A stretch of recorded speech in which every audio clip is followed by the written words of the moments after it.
다음 내용은 윤석열 대통령께서 2025년 새해 초 직접 만년필을 들고 밤새 작성한 국민께 드리는 글입니다. 국민 여러분, 새해 좋은 꿈 많이 꾸셨습니까? 을사년 새해에는 정말 기쁜 일 많으시길 바랍니다.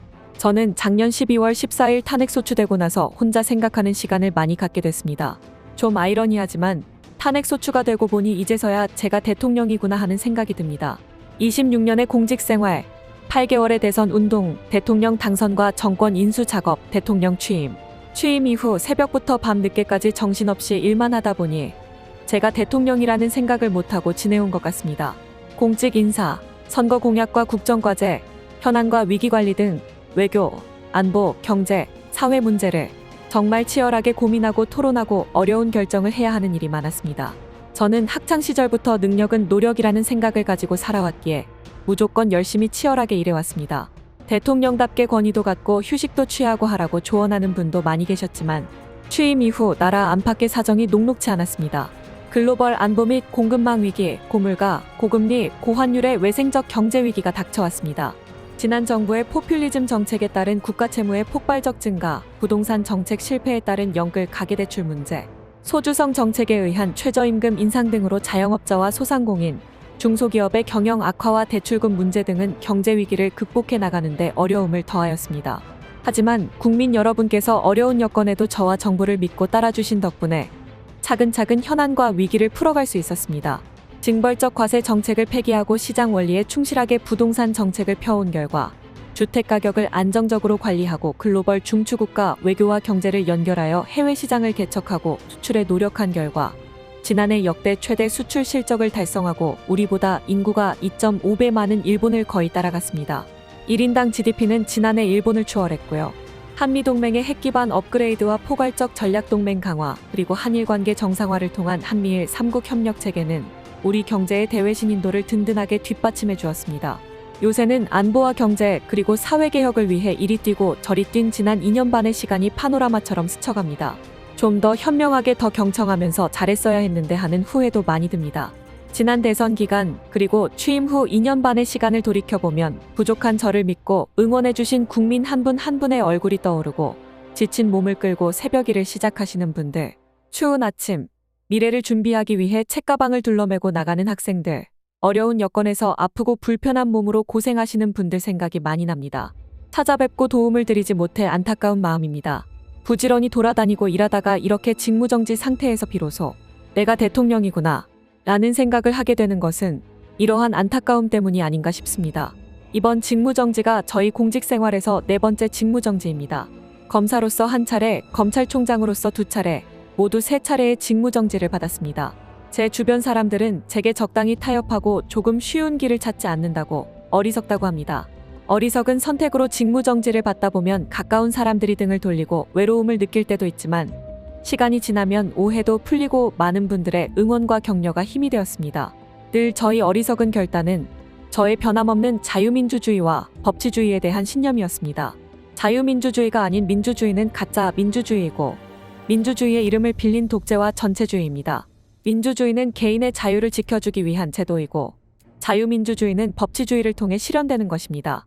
또 우리 공동체 모든 사람들의 자유가 공존하는 방식이 바로 법치입니다.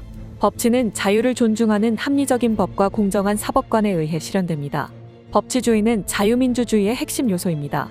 자유민주주의는 경제에 있어 자유시장 경제 원리와 결합하여 자율과 창의를 통해 우리의 번영을 이루어내고 풍부한 복지와 연대의 재원을 만들어내며 번영의 선순환을 만들어냅니다. 우리나라는 부존 자원이 없지만 훌륭한 인적 자원을 가지고 있고 개방적이고 활발한 국제교역을 통해 발전해왔습니다. 오늘날 세계는 안보, 경제, 원자재 공급망 등에서 모든 나라들이 서로 복잡한 관계를 맺고 있습니다. 우리의 번영을 지속하고 미래 세대에 이어주려면 자유와 법치의 가치를 공유하는 국가들과의 연대가 특히 중요합니다. 물론 우리에게 적대적인 공격을 하지 않는 국가는 체제와 가치가 다르더라도 상호 존중과 공동이익의 추구라는 현실적인 측면에서 협력해야 합니다. 하지만 체제와 지향하는 가치가 우리와 다르고 우리에게 적대적인 영향력 공세를 하는 국가라면 늘 경계하면서 우리의 주권을 지키고 훼손당하지 않도록 해야 합니다. 외부의 주권 침탈 세력의 적대적 영향력 공작을 늘 경계해야 하는 것입니다. 그렇게 해야 그런 세력의 영향력을 차단하고 우리를 만만히 보지 않도록 하면서 상호 존중과 공동 이익을 실현할 수 있는 것입니다. 우리가 경계하고 조심해야 공동 변형과 평화를 누릴 수 있는 것입니다. 제2차 세계대전 이후 유엔이 설립되고 어떤 사유이든 분쟁을 군사 공격과 전쟁으로 해결하는 것은 국제법상 금지되고 방어 목적 이외 전쟁은 금지되었습니다. 총칼로서 피를 흘리는 군사 공격과 전쟁 도발은 국제법상 금지되었으므로 강대국이라 하더라도 외교상 큰 부담으로 작용하게 되어 총칼을 쓰지 않는 회색지대 전술이 널리 사용되게 된 것입니다. 허위선동의 심리전, 정치인 매수와 선거 개입 등의 정치전, 디지털 시스템을 공격하는 사이버전, 군사적 시위와 위협을 보태어 시연하는 하이브리드 전술이 널리 쓰이게 된 것입니다. 국가기밀 정보와 핵심 산업기술 정보의 탈취와 같은 정보전도 하이브리드전에 포함됩니다. 그래서 현대적 신흥 안보는 군사 정치 안보를 넘어서 경제 안보, 보건 환경 안보, 에너지 식량 안보, 첨단 기술 안보, 사이버 안보, 재난 안보 등 매우 포괄적이고 다양합니다. 군사 정치 안보는 정보 보호, 보안과 각종 영향력 공작 차단을 포함합니다.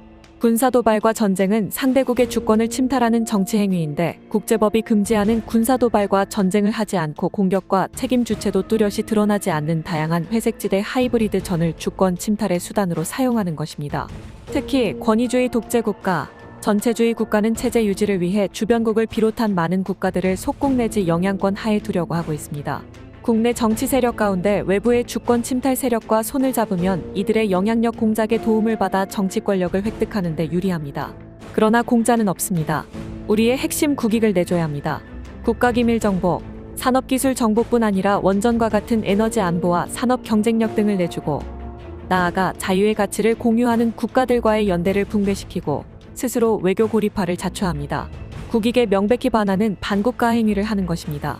이런 세력이 집권 여당으로 있을 때뿐만 아니라 국회 의석을 대거 점유한 거대 야당이 되는 경우에도 국익에 반하는 반국가 행위는 계속됩니다. 막강한 국회 권력과 국회 독재로 입법과 예산 봉쇄를 통해 집권 여당의 국정 운영을 철저히 틀어막고 국정 마비를 시킵니다. 여야 간의 정치적 의견 차이나 견제와 균형 차원을 넘어서 반국가적인 국익 포기 강요와 국정 마비, 헌정 질서 붕괴를 밀어붙입니다. 이건 남의 나라 이야기가 아닙니다. 바로 대한민국의 현실입니다. 어떤 정치 세력이라도 유권자의 눈치를 보게 되어 있어 무도한 패악을 계속하기 어렵지만 선거 조작으로 언제든 국회 의석을 계획한 대로 차지할 수 있다든가 행정권을 접수할 수 있다고 자신한다면 못할 일이 뭐가 있겠습니까? 우리나라 선거에서 부정선거의 증거는 너무나 많습니다. 이를 가능하게 하는 선관위의 엉터리 시스템도 다 드러났습니다. 특정인을 지목해서 부정선거를 처벌할 증거가 부족하다 하여 부정선거를 음모론으로 일축할 수 없습니다. 칼에 찔려 사망한 시신이 다수 발견됐는데 살인범을 특정하지 못했다 하여 살인사건이 없었고 정상적인 자연사라고 우길 수 없는 것입니다. 정상적인 법치국가라면 수사기관에 적극 수사 의뢰하고 모두 협력하여 범인을 찾아야 하는 것입니다. 선거소송의 투표함 검표에서 엄청난 가짜 투표지가 발견되었고 선관위의 전산 시스템이 해킹과 조작에 무방비이고 정상적인 국가기관 전산 시스템의 기준에 현격히 미달한데도 이를 시정하려는 어떠한 노력도 하지 않을 뿐 아니라 발표된 투표자 수와 실제 투표자 수의 일치 여부에 대한 검증과 확인을 거부한다면 총체적인 부정선거 시스템이 가동된 것입니다. 이는 국민의 주권을 도둑질하는 행위이고 자유민주주의를 붕괴시키는 행위입니다. 자유민주주의와 법치주의를 지향하는 정상적인 국가라면 선거소송에서 이를 발견한 대법관과 선관위가 수사 의뢰하고 수사에 적극 협력하여 이런 불법 선거 행위가 일어났는지 철저히 확인해야 하는 것입니다. 그럼에도 이를 은폐하였습니다. 살해당한 시신은 많이 발견됐는데 피해자 가족에게 누가 범인인지 입증 자료를 찾아 고소하여 처벌이 확정되지 않는 한 살인 사건을 운운하는 것을 음모론이라고 공격한다면 이게 국가입니까? 디지털 시스템과 가짜 투표지 투입 등으로 이루어지는 부정선거 시스템은 한 국가의 경험 없는 정치 세력이 혼자 독자적으로 시도하고 추진할 수 있는 일이 아닙니다. 잘못하다가 적발되면 정치 세력이 붕괴될 수 있습니다. 혼자서는 엄두도 내기 어려운 일입니다. 기껏해야 금품 살포, 이권거래, 여론 조작 등일 것입니다. 하지만 투개표 부정과 여론조사 조작을 연결시키는 부정선거 시스템은 이를 시도하고 추진하려는 정치 세력의 국제적 연대와 협력이 필요함을 보여줍니다. 투개표 부정선거 시스템은 특정 정치 세력이 장악한 여론조사 시스템과 선관위의 확인 거부 및 은폐로 구성되는 것입니다. 살인범을 특정하지 못해서 살인사건을 음모론이라고 우기는 여론 조성 역시 투개표 부정선거 시스템의 한 축을 구성합니다. 국민 여러분께서 아시는 바와 같이 이게 우리나라 현실이라면 지금 이 상황이 위기입니까? 정상입니까? 이 상황이 전시에, 사변에 준하는 국가 비상사태입니까? 아닙니까? 전시와 사변은 우리 국토 공간 위에서 벌어지는 물리적인 상황, 즉 하드웨어의 위기 상황이라면 지금 우리의 현실은 우리나라의 운영 시스템과 소프트웨어의 위기 상황인 것입니다.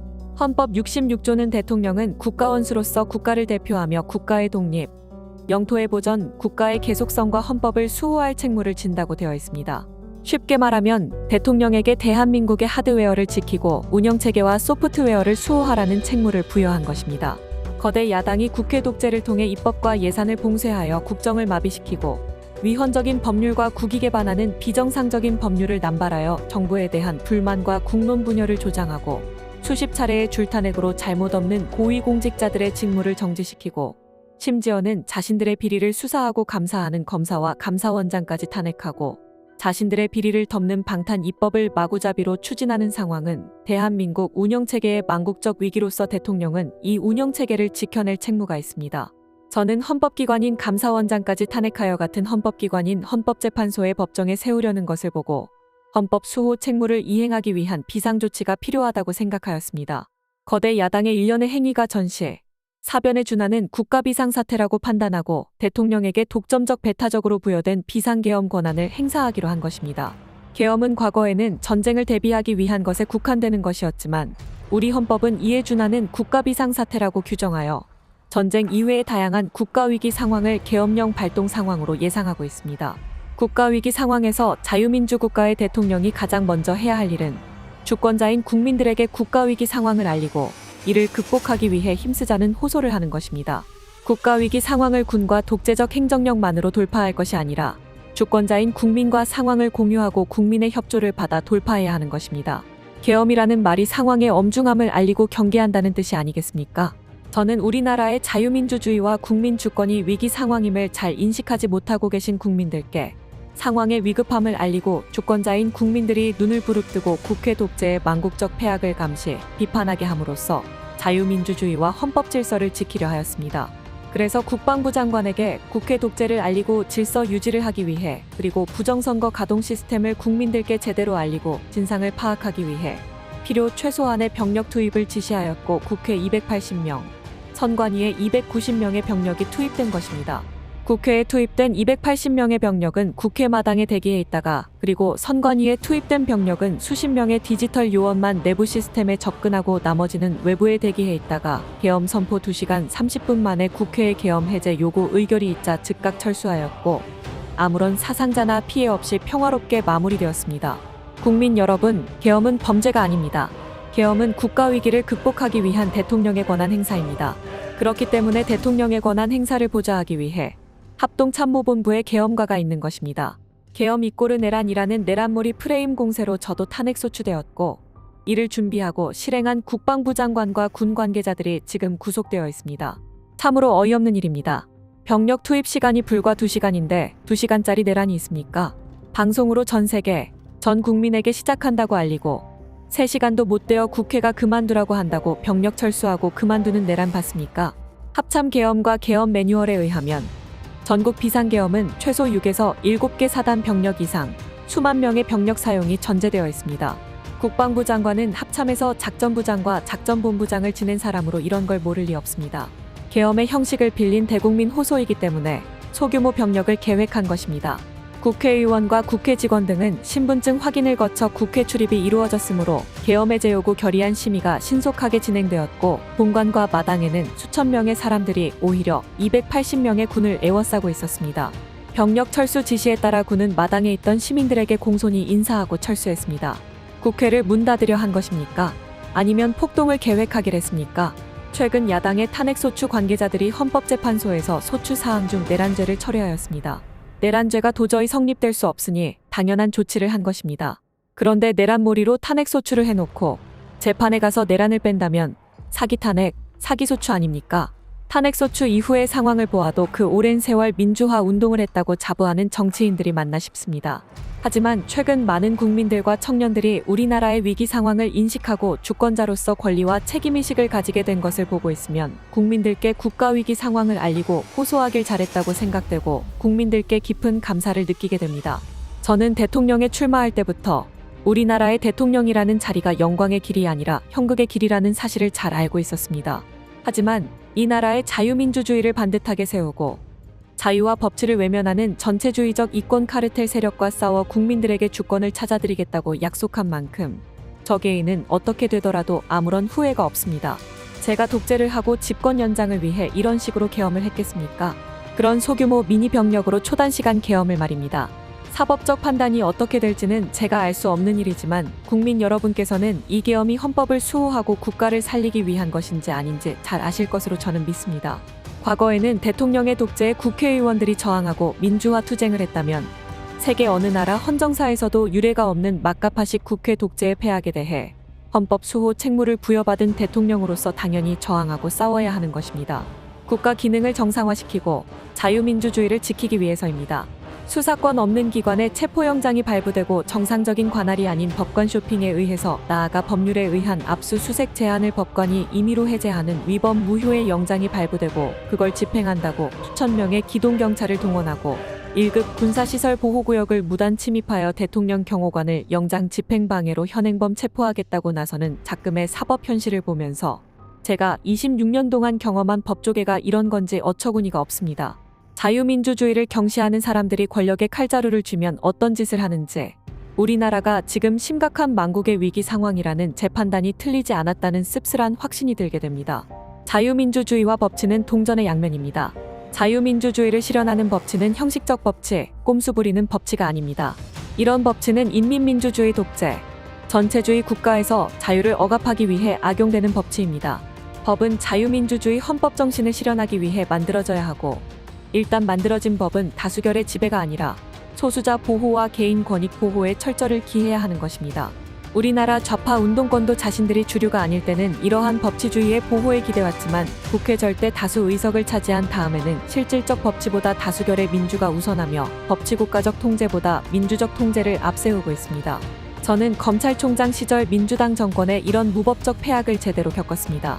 이렇게 되면 법률가, 법조인은 정치 권력의 하수인으로 전락하는 것입니다. 하지만 국민 여러분, 힘내십시오. 주권자인 국민 여러분께서 확고한 권리와 책임의식을 가지고 이를 지키려고 노력한다면 이 나라의 미래는 밝고 희망적입니다. 국민 여러분, 감사합니다. 진자유TV가 자매 채널인 예레미TV의 이름으로 오픈 채팅방을 개설하여 운영 중에 있습니다. 이 오픈 채팅방은 자유시민들의 연대와 정보 공유를 위한 채팅방입니다. 계속 국회에서 올라오는 수많은 악법에 대한 반대 목소리로 동참하기 위한 활동도 하고 있습니다. 또한 현재 대한민국의 위기와 세계가 직면한 그레이트 리셋과 국내외 정세에 관한 정보도 함께 공유하고 있습니다. 오픈 채팅방은 예레미TV로 카카오톡에서 검색하셔도 찾을 수 있고 영상 하단 설명란에 있는 링크를 클릭하셔도 들어오실 수 있습니다. 같은 생각을 공유하고 진실과 자유의 목소리를 함께 내주실 많은 분들의 동참을 부탁드립니다.